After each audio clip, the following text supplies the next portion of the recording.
Les 16 petits tas, blancs et doux, boules de neige en peluche, étaient rigoureusement alignés tous les 6 cm. 96 cm de sphères fourrées, endormies, qu'il piqua une à une, voluptueusement et méthodiquement.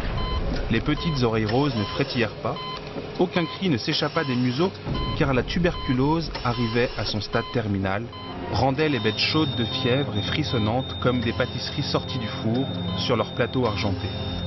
Il y avait peu d'espoir. Puis, il fit glisser son regard vers la gauche, vers le tableau périodique des éléments accrochés sur le mur à côté du libérateur. Toute la matière de l'univers y était résumée. Carbone, hydrogène, or, platine, etc.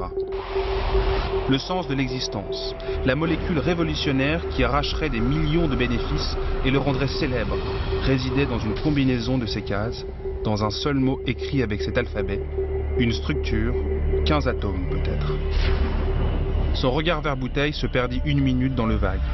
La vieillesse d'accord, mais l'anonymat et l'argent rationné, jamais. Puis il se ressaisit. Il frotta une tache de sang qui faisait désordre, désinfecta la seringue, rangea les produits chimiques dans l'armoire, glissa la palette de souris assoupie dans sa cage.